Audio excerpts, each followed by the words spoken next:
This is what we got done so far. I say we, but what I really mean is me. Bunch of parts. Had 3 of these 220s, and I had a Bayou 300. I sold the Bayou 300 complete because it really was just for parts. I used some stuff off of it, kept the meaty tires because tires were in great shape. The guy didn't need the tires, said I could keep them, so made a little bit of money off the 300 and got to keep the good back tires. And I always finding bolts on the ground.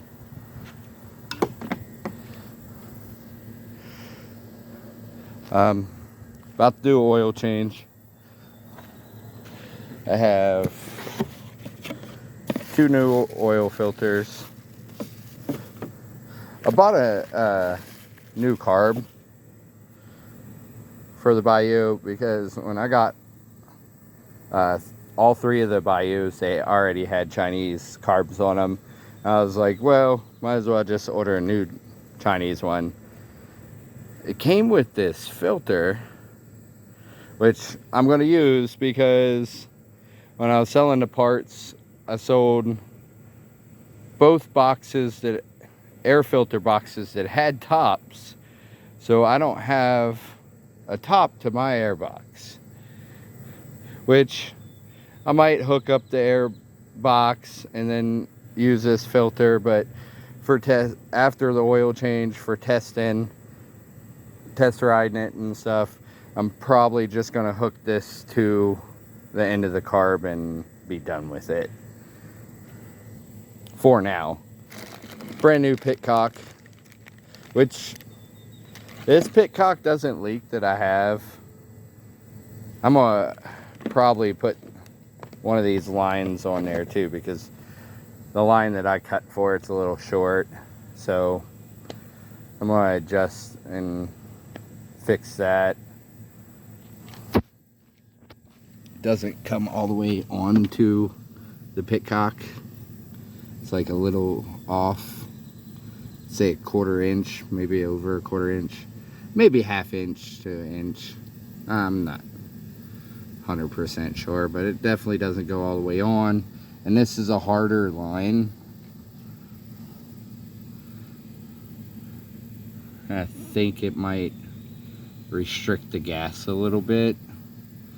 I'm most likely going to have to take the carb off and clean it out again, because it was leaking a little bit of fluid out of the bowl.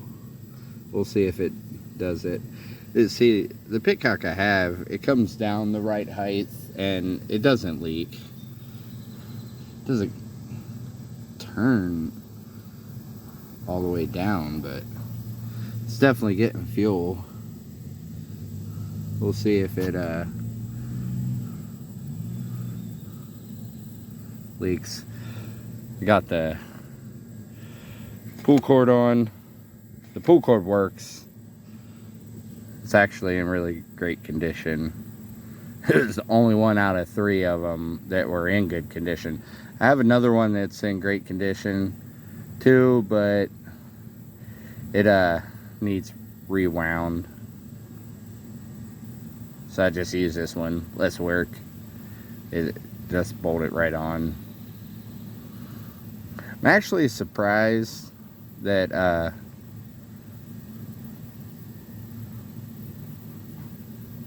it's as quiet as it is. And I rebuilt this top end using used parts because this engine had water on it, and that's why I'm going to do an oil change. Completely new oil, new filter. I'm going to run it for like a little bit, maybe a few days to a week, and then I'm going to do a whole nother oil change. That's why I got 2 filters, so that way I can make sure that it's running clean oil, period. The start button doesn't work,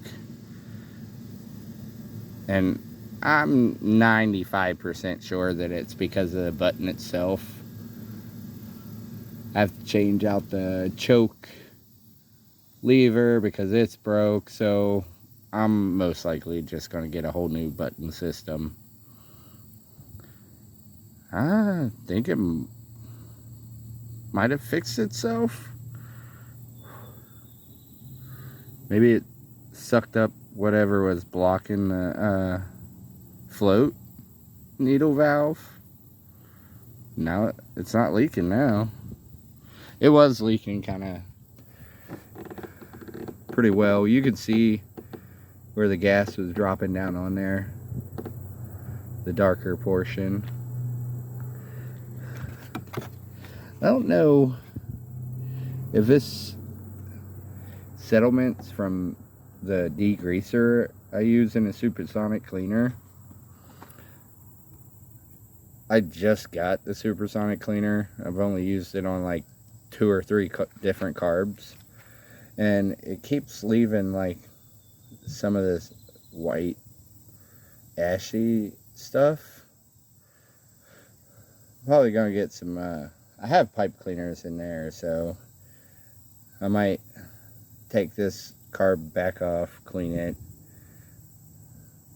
but that isn't gonna happen now because I'm gonna do the oil change and then take y'all with me for the first test ride on the Bayou 220. A little excited about it. The prairie sitting behind it. The prairie is so much bigger than the Bayou. It's 180 cc's more, so it should be bigger. 2 Kawasaki's though. Then I have a Yamaha out front. After the Bayou's done, I post it up and see what I can get out of it. Honestly, I'd rather keep it and keep the Yamaha Big Bear, but if I have a choice, I'm gonna keep the Big Bear because it's bigger, it's 4-wheel drive. So it's what I've come to. Then that way we got 2 400 4x4s to haul wood and play around in on the trails with. So still haven't put the cover on this light. The plastic looks nice though.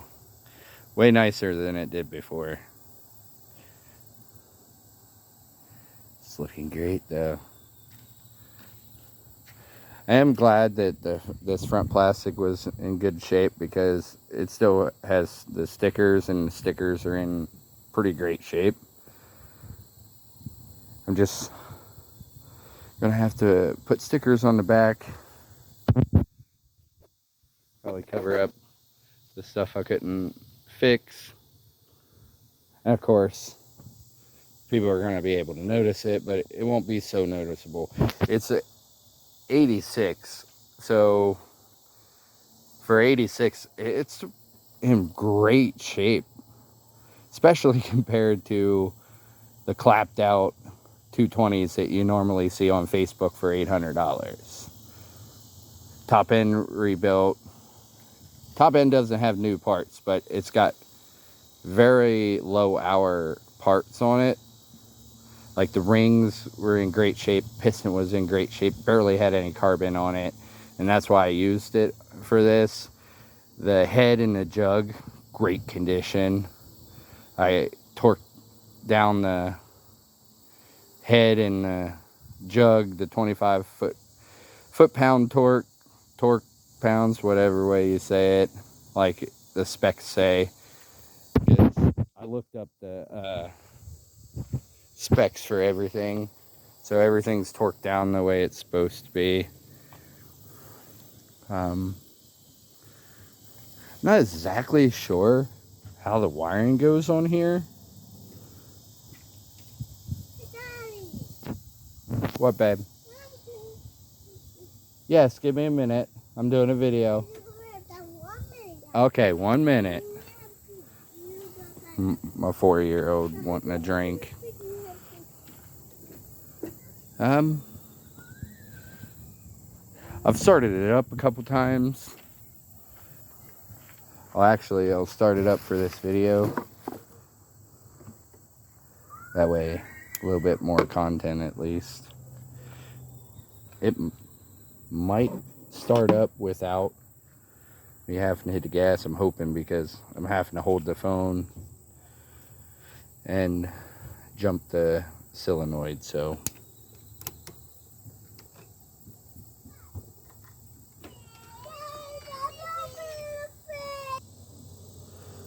Sorry about that.